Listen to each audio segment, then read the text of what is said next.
Dahil sa pag-invoke ng executive privilege na sang-ayon sa mga naging desisyon ng Korte Suprema, ay minabuti ko na ito'y i-refer sa legal ng Senado. So, ang ginawa niya, pinasa daw niya sa legal ng Senate. Okay? Sa madaling salita, umiiwas pusoy talaga siya. Sa madaling salita, kung ano man daw ang desisyon ng Senate legal team, yun ang kanyang somehow papanigan. Hindi ng tono ni Marcos nung tinanong siya, akala ko ba we are no longer part of the ICC and you said na we are no longer wala nang authority ng ICC sa Pilipinas. Ano masagot niya? Interpol. Pare-pareho kayong walang yag balls. Gago! Yun ang katotohanan. Hindi ninyo kayang panindigan ang tunay na batas sa Pilipinas. So yan ang kanyang palusot. O, alam na natin ang desisyon niya. Alam na natin ang desisyon niya na hindi siya papabor sa subpina because there will be a constitutional crisis. Ang punto ng taong bayan ay wala na kaming kakampi sa gobyernong ito na supposedly the government is for the people. The government should be of the people. Kailangan itong gobyernong ito ay para sa taong bayan, nagsisilbi sa taong bayan, ang namumuno ay taong bayan. Pero dahil sa ginagawa ninyo, na tila wala na kaming kakampi, kahit sa Senado, ay isang kalapastangan sa ating konstitusyon. Bakit ho kanyo? Dapat diba, all powers in the government, all authority emanates from the people. Ngayon, dahil sasabihin nyo lang merong constitutional crisis, hindi nyo nakakatigan ng tama. Kung sa tingin mo magkakaroon ng constitutional crisis, still, sign the subpoena, prove to people that Senate is independent. Kung hindi aresto yun ng PNP, it's okay. At least you prove to the people that you are independent and that you are in the side of the people. Ito na nga, pag-usapan po natin ang mga development patungkol po dyan sa hearing na ginawa ni Senator Amy Marcos. Alam nyo mga kababayan, may tila na bahagang buntot. Ha? Tila na bahagang buntot. No wonder siya po ay pinagbitbit ng champagne glass ni Lisa Marcos dahil mukhang nabahag ang buntot nitong Senate President natin na si Chis Escudero. Papaliwanag ko kung bakit ha. Ito, pakinggan ho natin itong mabuti. Kayo na ho mismong humusga. Siya po ba ay umiiwas pusoy? Nabahagang buntot? O talagang kailangan lang ng dala ng pangangailangan, ika nga. Kayo na ho bahalang maghusga. Ipapaliwanag ko sa inyo. Ito. Ayan. Ito yung kanyang bagong pinalabas na press con. Ito, kahapon po ito. O, play. Kasi yung hearing ni Senator Amy, kaugnay ng di umano, dahil wala pa naman sa akin tanggapan yung request sa pag-i-issue ng subpoena. At sabi ni Amy, nandun na daw ng umaga. Ngayon, wala pa. Ang gulo-gulo nyo talaga? Ang gulo-gulo nyo. Hindi, baka ito yung pangalawa. Ito yung siguro yung pangalawang sinasabi ni Amy. Pero yung una, tingnan natin. Na ito daw ay may kinalaman sa kalayaan ng Senado. Nais kong sabihin, ang pagiging malaya ng Senado ay hindi pinapatunayan sa kada isang insidente kaugnay ng kagustuhan ng isang miyembro. Sabit yan. Sabit yan, sir. Ipapaliwanag ko sa iyo, ha? Ipaliwanag ko lang sa iyo. Sinasabi niya, ang kalayaan ng Senado ay hindi napapatunayan ng isang instance lang o isang pagkakataon. Tama ka dyan. Tama ka na hindi napapatunayan ito. Kailangan mo ng maraming instances para masabi mong tunay na malaya, ika nga. Pero, ito ang pero dyan. Pero, kung ang isang bagay ay hindi kayang panindigan, nagkakaroon ng problema sa credibility ng kalayaan ninyo, lalong-lalo na ikaw, yung credibility mo bilang isang Senate President, yung credibility mo na ikaw ay independent at nagdidesisyon ng sarili mo, malaking problema natin. Ibig sabihin, tila nadidiktahan ka ng Malacanang.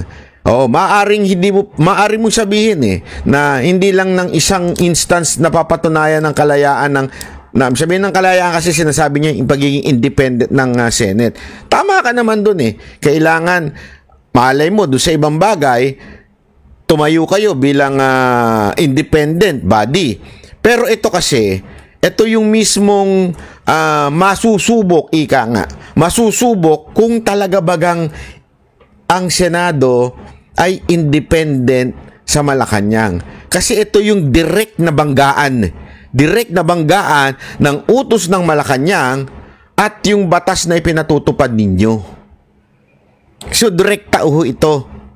So maaring sasabihin mo hindi ho mapapatunayan ng iisa, pero gayunpaman sira ang credibility mo. Bilang Senate President, bakit mo pahihintulutan ang ganitong klase na desisyon, na tumiklop kayo sa utos ng Malacanang? Ito'y mababakas, makikita at mapapatunayan sa direksyong tinatahak ng aming institusyon. Yun nga ang direksyon ninyo Tila ang direksyon ninyo, sunod-sunuran sa kautusan ng Malacanang. Diba? Ito na po yun Ito na po yung tipping point Ito na, wala na hong ibang masasabi natin. Ano ba? Kayo ba'y malaya, independent o hindi? Kasi magkaiba ng utos Di ba? Magkaiba kayo ng tinatahak. May sarili kayong rules, may sarili kayong batas. Pero binabangga ng Malacanang. Ang tanong, titiklop ba kayo o hindi? Mamaya papaliwanag natin yung dahilan niya. Kasi may palusot siya dito Ito yung palusot niya. Nasabi ko na kanina, at alam na rin niya yun, na dahil sa pag-invoke ng executive privilege na sang-ayon sa mga naging desisyon ng Korte Suprema, ay minabuti ko na ito'y i-refer sa legal ng Senado para sa gayon ay matiyak na ang aming gagawin. Tumatawag si Hart. Ay, hindi si Hart yun. Ikaw naman banat ba yun? Nainggit ka na naman kasi single ka Hindi. May nagriring kasi yung telepono niya ay hindi makakadagdag ng gulo at hindi maglilikha ng constitutional crisis. So ang ginawa niya, pinasa daw niya sa legal ng Senate. Okay? Sa madaling salita, umiiwas pusoy talaga siya. Sa madaling salita, kung ano man daw ang desisyon ng Senate legal team, yun ang kanyang somehow papanigan. Okay? So pag sinabing ng Senate, legal ng Senate at sinabing, magkakaroon tayo ng problema, so wag mo nang pirmahan niya subpina. Tapos, siyempre, alam mo sasabihin ni Escudero, alam ko na Sabi ng legal ng Senate, ganito daw at makakagulo pa ito sa ating bayan na dapat tayo nagkakaisa sa tunay na problema ng ating bansa. Ganyan, di ba? Alam naman po natin yung mga karakas na ganyan di ba ho? Ito ang problema ko dyan. Ang problema natin dyan, meron kang katono. Yung piyok mo, ika nga yung kanta mo, may katono. Sino? Si Marcos. Ganyan din ang tono ni Marcos nung tinanong siya. Akala ko ba we are no longer part of the ICC and you said na we are no longer wala nang authority ng ICC sa Pilipinas. Ano masagot niya? Interpol.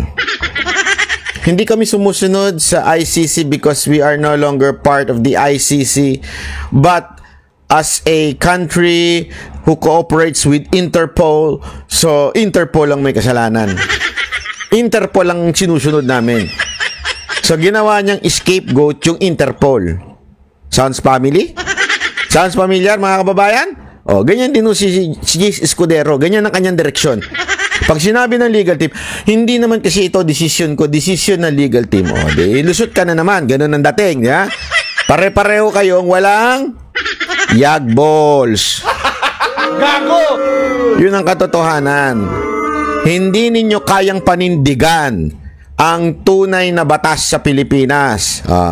Ang simple-simple lang ho niyan. Sa dulo, anumang compulsory process na i-issue ng Senado na hindi kayang ipatupad ng Office of the Sergeant at Arms, syempre hihiling ng tulong yan sa tanggapan ng Philippine National Police. Paano mo ipapatupad yon kung hindi sumasang-ayon ng executive doon? Yan ang simulain at bahagi ng tinatawag nating constitutional crisis na hindi ko papayagang mangyari o makadagdag pa sa kasalukuyang mga problemang kinakaharap ng ating bansa. Yan. So, yan ang kanyang palusot. O, alam na natin ang desisyon niya. Alam na natin ang desisyon niya na hindi siya papabor sa subpoena because there will be a constitutional crisis. Alam mo, padre, simpleng-simple lang ito, makinig ka, ha? Naintindihan ko kasi yung sinasabi. O kasi ako, open-minded ako. Iniisip ko rin yung dahilan niya. May punto naman siya doon. Paano mo isusubpina si Marbil, si Torre, ang sekretary? Paano mo isusubpina? Sino ang aaresto sa kanila? Iuutos mo sa sergeant at arms, sa pulis. Sino ba ang head ng pulis? Si Marbil. Di ba? Sa tingin mo, aarestuhin, iko-contempt ng pulis si Marbil? Imposible. May punto ka dyan. May punto ka dyan, padre. Pero, isa lang masasabi ko sa'yo. Ha? Hindi yun ang punto ng taong bayan. Ang punto ng taong bayan ay wala na kaming kakampi sa gobyernong ito. Na supposedly, the government is for the people. The government should be of the people. Kailangan itong gobyernong ito ay para sa taong bayan, nagsisilbi sa taong bayan, ang namumuno ay taong bayan. Pero dahil sa ginagawa ninyo, na tila wala na kaming kakampi, kahit sa Senado, ay isang kalapastangan sa ating konstitusyon. Bakit o kanyo?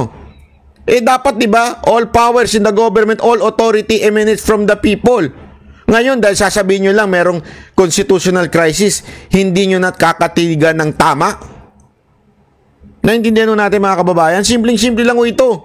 Sa akin, kung sa tingin mo magkakaroon ng constitutional crisis, still, sign the subpoena, prove to people that Senate is independent. Kung hindi aresto yun ng PNP, it's okay. At least you prove to the people that you are independent and that you are in the side of the people. Whether maaresto, hindi maaresto, abay problema na ho nila yan. Problema na ng pulis kung hindi sila arestohin. Pero at least kayo nanindigan. Dito pa lang, hindi na kayo naninindigan. Napakahalatang umurang ang buntot ninyo eh. Paano na ang taong bayan ito? Saan natatakbo? Supposedly, kayo dapat ang tinatakbuhan eh. Di ba? Korte at kayo. Sa korte, alam naman po natin, it's a fact. Matagal talaga sa korte. It takes time. So what are you going to do? Ito lang na simple yun eh. Cheese Escudero. Cheese Escudero. Makinig ka ng mabuti sa akin ha. Alam kong ordinaryong Pilipino ko, pero ako po ang isa sa mga nagbabayad ng inyong sahod bilang isang taxpayer. Opo, taxpayer po ako kahit i-check mo. Nagbabayad po ako ng tax. Kaya nga ako nakakakuha ng visa kasi meron po akong income tax. Pero gayon pa man, isang simpleng bagay lang, Mr. Cheese Escudero. Kung may bayag ka, pirmahan mo. Kung may bayag ka, pero kung talagang pinapatunayan mo na isa kang utusan ni Lisa Marcos, wala tayong magawa doon.